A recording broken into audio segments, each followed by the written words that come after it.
On a special Sunday episode of Locked On Raptors, the Toronto Raptors won 25 games this season and lost their first round draft pick on lottery day on Sunday afternoon. And yet somehow it's a good thing? I'll explain coming up. Thanks for hanging. You are Locked On Raptors, your daily Toronto Raptors podcast, part of the Locked On Podcast Network. Your team every day.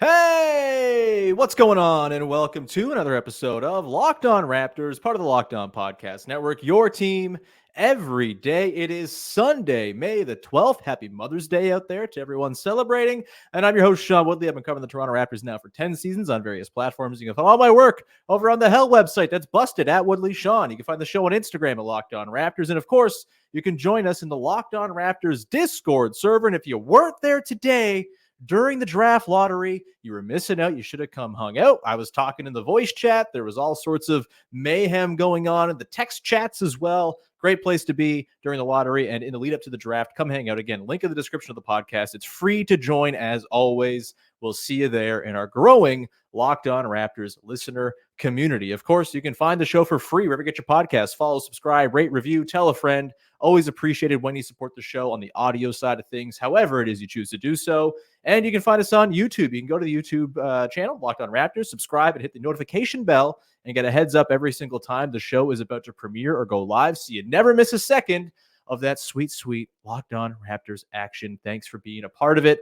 Today's show is brought to you by our friends at LinkedIn Jobs, who help you find the qualified candidates you want to talk to faster. Post your job for free at linkedin.com/LockedOnNBA. That's linkedin.com/LockedOnNBA to post your job for free. Terms and conditions apply. All right, on today's show, whole lot to get to, man. It was draft lottery day in Chicago. I think it's where it's held. I was not paying attention to the sound. I had it on mute because I was talking to little sickos in the Locked On Raptors Discord. So I watched the entire lottery without any sound. But yeah, pretty sure it was Chicago. And the Toronto Raptors lost their first round pick. They were in position to keep it at number 6 in the lottery odds. Of course, their pick, top 6 protected this year from the Jakob Poeltl trade, headed to the San Antonio Spurs. Doesn't just fall to 7th, falls to 8th overall as a couple of teams jump up. I think the Rockets and the Hawks are the teams that leapfrogged the Raptors. The Spurs will get the 8th overall pick, and we can close the book on the Jakob Poeltl trade. We are actually going to do a full episode tomorrow talking about that trade in full with our pal Vivek Jacob. But for today, we'll talk a little about that. We'll talk about what losing the pick means going forward in the offseason for next season, and why ultimately I think this is a good thing for the bigger picture health of the Toronto Raptors franchise. And people who listen to this podcast every day know exactly where I've stood on this issue, but it's now something we can actually look at because the pick has been resolved. It's going to the Spurs. It's the 8th overall pick in exchange for Jakob Poeltl, 2 seconds, and Khem Birch. And, you know, thankfully, this wretched chapter of our lives worrying about this pick, keep versus convey, it's all over. It's beautiful. It's wonderful. And we can now move on with our lives, which I think is kind of my big takeaway here, right? Like, I think a lot of people will just sort of at first blush look and say, oh, hey, look, the Raptors were bad this year. Ha ha ha ha. They lost their first round pick. What a dumb front office. And look, there's plenty to quibble with the Jakob Poeltl trade. There's no doubt about it. We will talk about that at length on tomorrow's show. Yeah, the Raptors were probably hoping this pick would be like 15th to 20th in somewhere in that range, 15th to 22nd in an ideal world for Jakob Poeltl when they made that deal last summer. Obviously, the context shifted a ton when Fred VanVleet left for nothing on July the 1st. And then obviously all that followed that with the Pascal Siakam and OG Anunoby trades and the injuries that saw them tank the rest of the season away. A lot has happened since that Jakob Poeltl trade where the context has changed. And look, all of that has made that Jakob Poeltl trade look very, very strange when it comes to just like the context, the timing, the sort of team building elements of it. None of it's great. But if you're just looking at like pure value, Jakob Poeltl, a starting level center who you have under contract at $20 million a year for the next 3 seasons. He's already played a season and a half for you and clearly been very valuable when he's on the floor. He turned that team around, the 41-41 team he was added to. They finished that season extremely strong. Looked like they were maybe trending somewhere positive. The play-in game happens, kind of ruins all the good vibes. And then Fred walks in the summer, and that is all kind of forgotten. But then this season, Jakob Poeltl, if you didn't notice, pretty instrumental to all of the best stretches of Toronto Raptors basketball this year, and was the absentee guy during their worst stretches of basketball. January, where they didn't win a game for like 2 weeks after he got hurt. That was a big deal. He's very important. He's a big part of their playbook. He is the best defensive player they have on the roster right now. Maybe that's damning with faint praise, but it's still true. And again, he's under contract for 3 more seasons at $20 million a year, which I think for a player of his stature, a low-end starter, that's exactly what those types of players are going to make long-term. And it probably ages to be a slightly below market value deal for a starting level player as time goes on. It makes it easier to pivot. If you find a starting center of the future, you want to, slot in ahead of him in the depth chart. Like, it's fine having Jakob Poeltl on this team in exchange for a package that is basically built around the 8th overall pick in this year's draft, which is not a good draft. And boy, oh boy, am I excited. I don't have to pretend to talk myself into the top part of this draft ever again. You can go back and listen to all the episodes I did on the top guys in this draft. It would have been very nice to end up with pick 1 or 2 and a chance to take Alex Sarr, who I think would have been a very nice fit. I think that was probably, outcome number 1 on the list of outcomes today, just to add a guy like that to the mix. But not far behind that was dropping all the way down to 8th and giving up the 8th overall pick in this draft, which is just not as talented as most other drafts. It's not made up. It's not just a narrative concocted from thin air by the scouting people. No, this has been something that scouts around the world have been telling us for years. The 2024 draft class is not a good one compared to others. That doesn't mean good players won't be here, but not drafting 8th in this draft is a perfectly fine thing to befall the Toronto Raptors.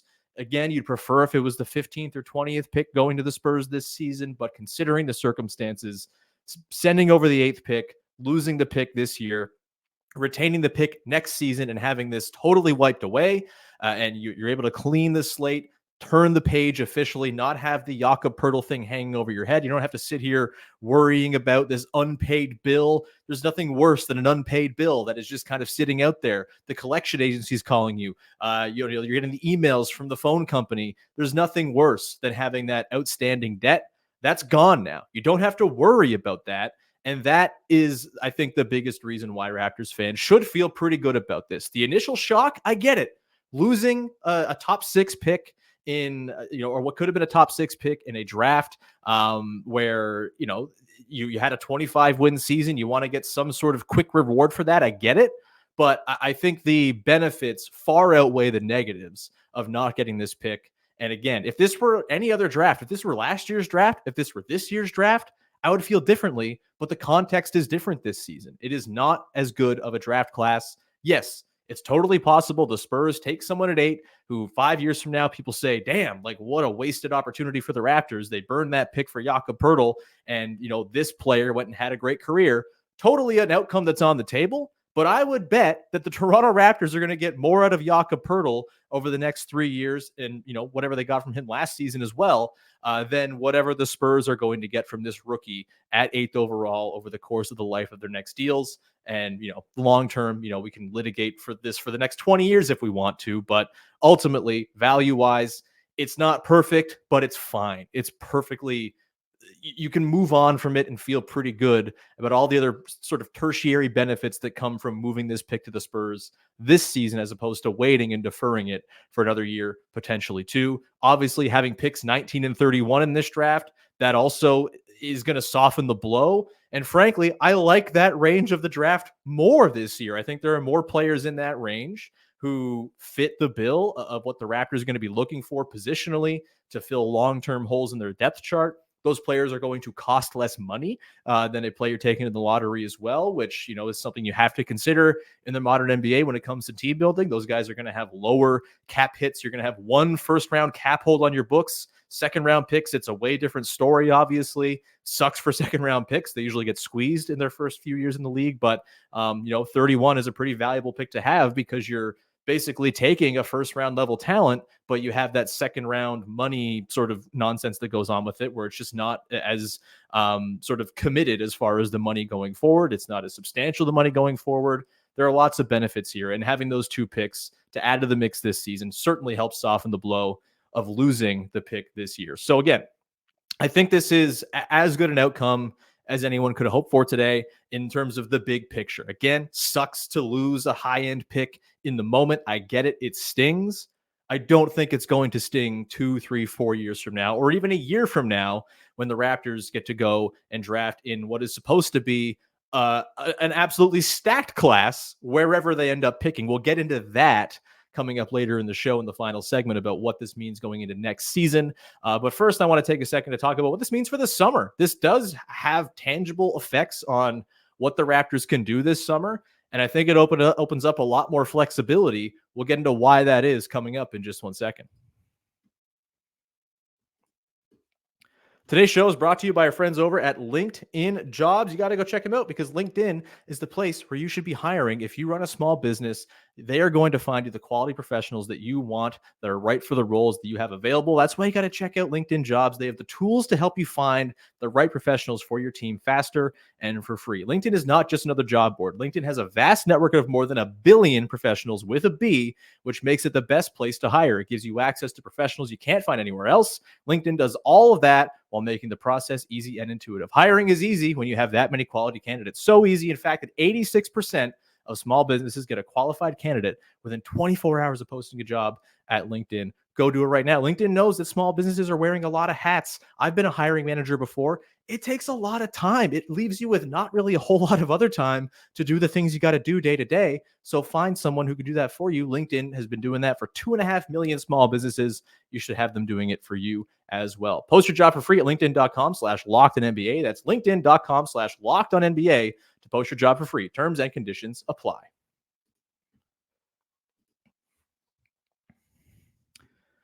Back at it here, Locked On Raptors, your Sunday draft lottery reaction episode. Breaking it all down. We're like an hour and a half away from the news having just dropped. The Raptors are deferring their pick, or conveying their pick, that is, to the San Antonio Spurs. 8th overall will be, and their slate is clear. The decks are clean, and all of their picks are back in their control outside of 1 second rounder, I believe, going forward. That's a good thing. And sort of to piggyback on the sort of downstream positive effects of this, of deferring or conveying the pick over to the Spurs this season, changes a lot for this summer. And I think it opens up way more avenues to improve the team beyond just drafting a high-end guy in this year's draft, which, hey, maybe that would have been an improvement for the team. Certainly not for next season. And no rookie is really going to help you win in most cases. And I think at the top of this draft, it's a lot of projects, right? It's a lot of upside. It's a lot of, 2, 3, 4 years of development and getting these guys to the places they're going to go. I think you can kind of expedite things a little bit quicker this offseason now, with that pick being out the door and all the other stuff they have to play with, which is notably cap space.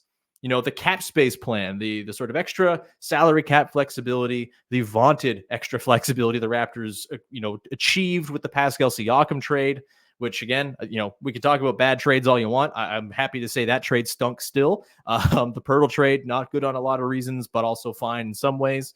The Siakam trade for now, total stinker. But what they have now is cap flexibility, and that would have been hindered a little bit had they had a top 6 pick coming in. Those guys cost a lot of money. If you're not familiar, in the draft, there's an escalating or a de-escalating, I suppose, rookie scale money you're getting. Whether you're picked 1st, 2nd, 3rd, or 4th, you're making a lot of money. Like at the top, you're making north of $10 million as a number 1 pick. It scales down from there, but still a top 6 guy is making a lot of cake.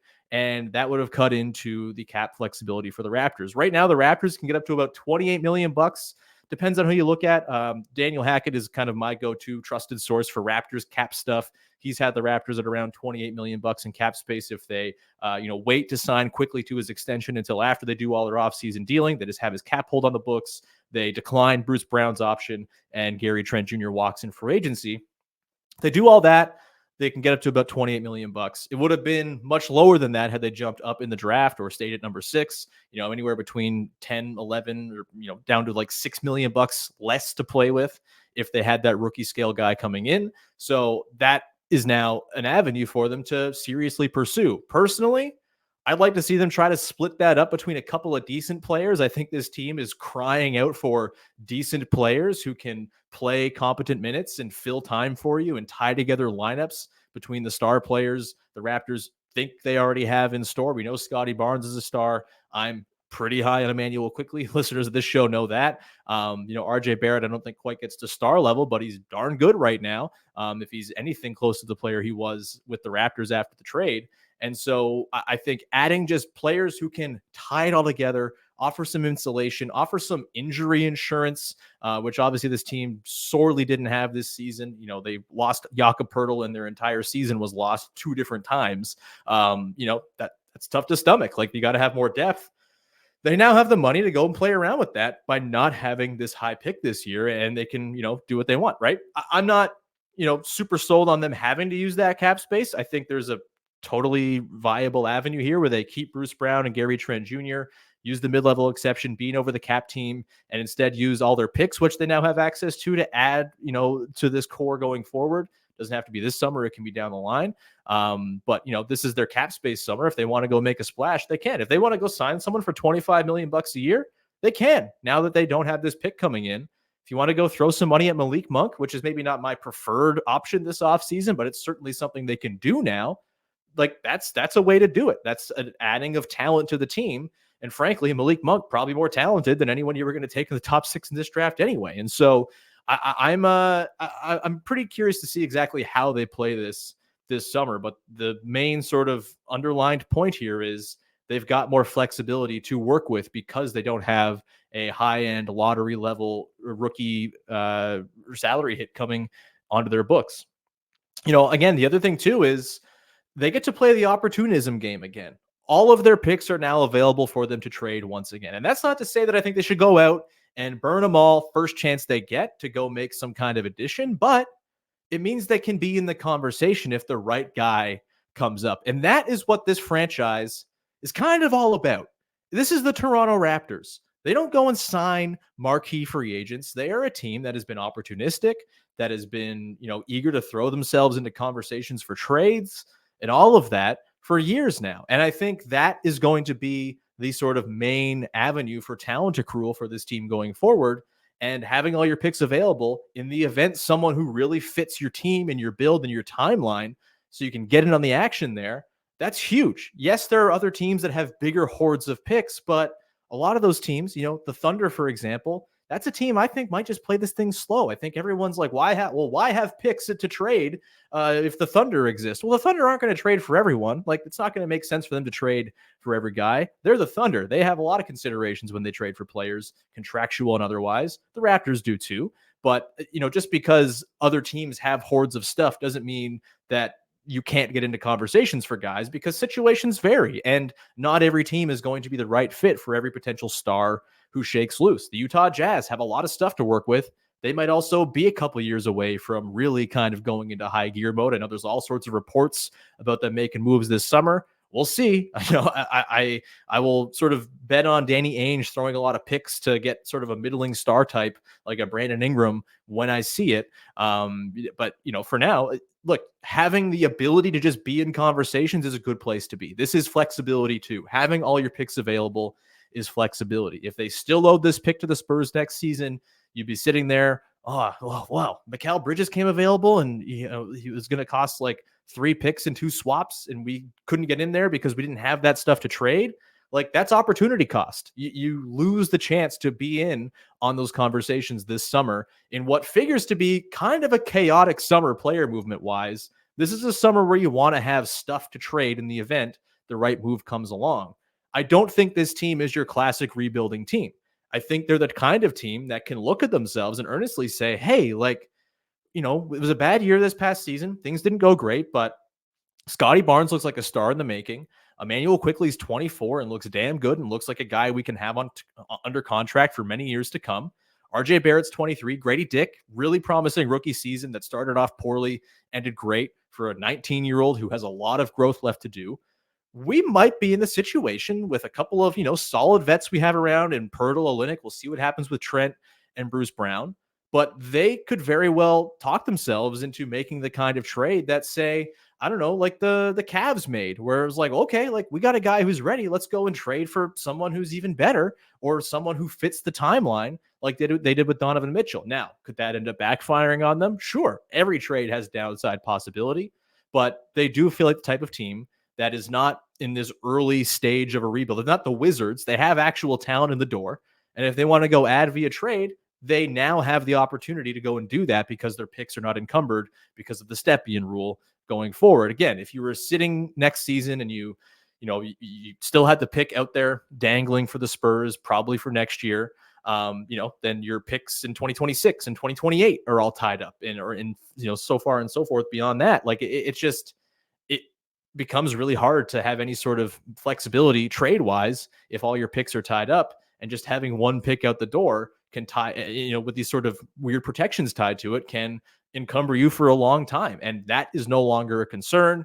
They can play the big game hunting game this summer if they so choose. They may not do it, and that's also perfectly fine. There are other ways to go about this, but that's just another thing they can do this summer that they could not have done if they kept that top 6 pick. All told, I think the avenues to add talent to this team far outweigh the singular avenue, which was drafting in the top 6. I just think they have more chances to bolster this team now. And this is not a team that needs to wait around that much longer. Scottie Barnes is going into year 4. He's going to be on his second contract very soon. Quickly, he's going to be paid. Barrett's already making, north of $25 million a year. This is not your standard rebuild team where everyone's on rookie deals. You can have some fun and figure out what you got. No, it's maybe not perfect. You'd like more of a runway before things get expensive, but that's just not how things are right now. And I do think there's enough young talent in the door already that you can feel pretty good about where they sit and their ability to add to it this summer, even if it's not via a top 6 pick. So that's what this means for them this summer. I think maybe the thing I'm most happy about today, the most relieved about, is what this means, what losing this pick means for next season and just sort of the path the Raptors might take there. We'll get into that to close out the show in just 1 second. Today's show is brought to you by eBay Motors. Passion, drive, and patience. The formula for winning championships is also what keeps your ride or die alive. eBay Motors has everything you need to maintain your vehicle and level it up to peak performances. Superchargers, roof racks, exhaust kits, LED headlights, and more. Whether you're into speed, power, or style, eBay Motors has got you covered. With over 122 million parts for your number one ride or die, you'll always find exactly what you're looking for. With eBay Guaranteed Fit, your part is guaranteed to fit your ride the first time, every time, or your money back. Because with eBay Motors, you're burning rubber and not cash. With all the parts you need at the prices you want, it's easy to make your car the MVP and bring home huge wins. Keep your ride or die alive at ebaymotors.com. Eligible items only. Exclusions apply. eBay Guaranteed Fit only available to U.S. customers. All right, wrapping up your Sunday edition of Locked On Raptors here. Again, tomorrow on the show, we will have Vivek Jacob on. We're going to talk about the Jakob Poeltl trade in full now that we have the full scope of what exactly the Raptors gave up for Jak. So we'll get to that. I'm sure people will have very cool and relaxed opinions about that one. But let's get into, again, I think maybe my favorite downstream effect of the Raptors conveying this pick to the Spurs this summer. And it's that the outlook for next year is now not going to be informed or determined or influenced by any outside factors, any sort of underlying incentives to steer the team in one direction or another. They can just go and play basketball and see where the results take them. They can go into the season and try to be competitive, which I think they're going to want to do. I think they wanted to be competitive to close this past season, frankly, until Scottie Barnes and Jakob Poeltl got hurt and rendered that pretty much impossible. Their two most important players, two best defensive players gone. They had no shot of actually winning games down the stretch. Of course, the personal tragedies for Barrett and Quickly also added to them, kind of just throwing in the towel and tanking the rest of the season. Frankly, I'm so glad it didn't end up with a pick. I feel like this is shockingly good pick karma, even though it seems like bad pick karma. I'm glad they didn't get rewarded with a pick for trying to lose. Anyway, but that's besides the point. Off my soapbox. But yeah, they can just go into next season. They can try to be good, right? They can shoot for a play-in spot or better in an Eastern Conference that is in all kinds of flux. Who knows what the East is going to look like next year? You've got old teams. You've got withering teams. You've got teams with major questions. You've got young teams that clearly need to add, may or may not add, and maybe that caused them to stagnate a little bit. Like, there's all kinds of uncertainty and flux in the top of the Eastern Conference. The Raptors can go into next year with a smart summer and internal development, and actually, I think, have a pretty credible case to say, hey, like, we can push for top 6. Maybe it's not the most likely outcome, but it can certainly happen, and we can absolutely be a play-in team. And if you're a play-in team next season, I think that suggests that things are on the right track, that things are looking pretty good. They're not going to have this top 6 protected pick hanging over them anymore. They're not going to be hearing the calls to tank the first second they lose 4 games in a row in November. They'll be able to just kind of say, all right, well, that's fine. You lost some games, and we just continue on the course with what we want for this season. They're not going to be incentivized to pull the plug even earlier than they did this season in like January if things aren't going well, in an effort to earnestly tank into the bottom 5 or bottom 4 to ensure they keep their pick in what is supposed to be a stacked draft. Giving up the set 8th pick this year, fine. Giving up the 7th or 8th pick next year, that is the disaster that people might feel like this is right now. Next year's draft is just better. You might be giving up a decent player, giving up number 8. There's a chance you're giving up an all-star if you're giving up the 7th or 8th pick in next year's draft. The Raptors aren't going to have to worry about that. That's a nice thing. Again, totally, it could be anything. 7th or 8th next season could be anything, like who knows, but it's a better draft class. The odds you take a good player there are simply higher than they are this year. But again, they're not going to be incentivized to pull the plug to really tank down to avoid, conveying a high lottery pick to the Spurs, because that's just, it's off. It's cleared. The slate's clean. The board's been wiped. That's fantastic. And that allows them to just play the season out. If you get to the back part of the season, it's March and things aren't going great. Maybe you have some injuries lining up. Sure, you can stealthily tank your way into the same range they did, say, in the Tampa season, right? Where they got to 7th, they moved up, they got Scotty Barnes, all sorts of fun and good. If you pick 7th or 8th next year, you're getting a good player. You can feel good about it and feel good that you went into the season actually trying to play real basketball. But again, if they actually win games and they're not bad and they are on some sort of positive track, which tends to happen, like things get better when all of your core players are 25 and under. That's what this team will be. If they go into next season, play some good ball, surprise some people, you're not upset about getting the 16th pick or 18th pick next year because, holy crap, our team's looking like it's something real here. There's something positive here. It's not like it needs to go and add a super high-end lottery talent to fill things out. I don't think it's going to be this sort of thing where it's like, well, they're a play-in team. They're stuck here. No, like they're all 25 and under. If this team goes from 25 wins this past season to 44 wins or 42 wins in a play-in spot next year, that's something to feel good about. That's something to feel like it can actually be built upon going forward because of the youth of the players involved. And hey, if things go really poorly next season, things don't line up, Scotty doesn't take a leap, Emmanuel quickly stagnates, RJ regresses back to his New York Knicks status, then all of a sudden, wow, we don't have to worry about any sort of encumbrances here. We don't have to worry about protections. We can just be bad. And hey, maybe we end up with a really high pick. Maybe we actually do the tank thing, but it will be because of the merits of the season, because of the performance and not driven by the incentive structure of the NBA. I think that's a good thing. I don't think you want to see this team wasting another half season. It's just wasted time down the drain you're not getting back when you're playing actively non-competitive basketball. It's damaging to young players who are trying to instill positive winning habits in and all of that stuff. It's tough to shake the losing and the habits that come with losing and just like turn the switch and be good all of a sudden. It's a difficult thing to do. Ask the Pistons how things are going with their tanking every single year. It's not a thing you can bust out of easily. And when you do, it's often at the end of wasting a whole lot of years. So it's like, oh, look at the Magic. The Magic did it. Yeah, the Magic wasted 12 years being the Magic before getting to this point. You're not getting that time back. This team does not have to go into next season trying to tank. Again, if it happens, then great. But I think with that pick being out now, not have to worry about the top 6 protection next year. There's not going to be this little sort of thing in the back of Masai and Bobby's mind of, it's January.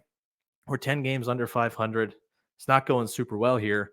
What if we just like stealthily tank to being the third worst team in the league? We got plenty of runway to do it. Let's shut everybody down. Let's do the Shea Gilgeous-Alexander thing from a couple of years ago and just shamelessly shut our good players down for little boo-boos and nicks here and there and go and tank ourselves into the range where we're guaranteed to keep our pick. That's not going to be nagging in the back of their minds this next season. And I think that's a good thing because they're just going to be able to play the season, and ultimately the merits of their own play will determine whether they're going to be competitive or not, and not external factors that could shift and inform their decision making. And that's good.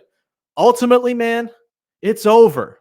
It's over. We don't have to talk about this again. This is good. We don't have to spend all of next season debating keeping versus conveying what's better.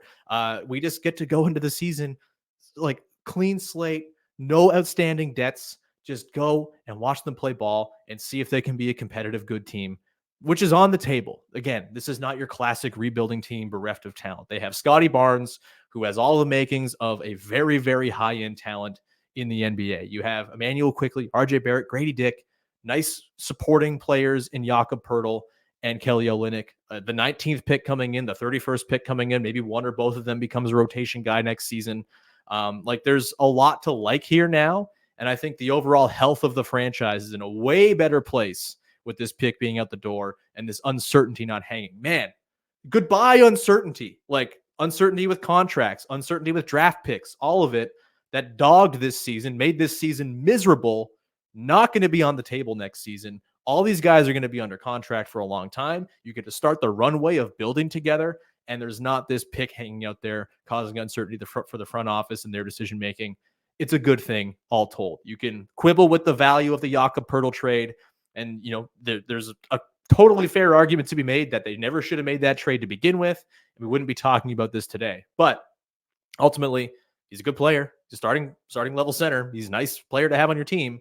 You give the 8th pick for him. I think it's fine.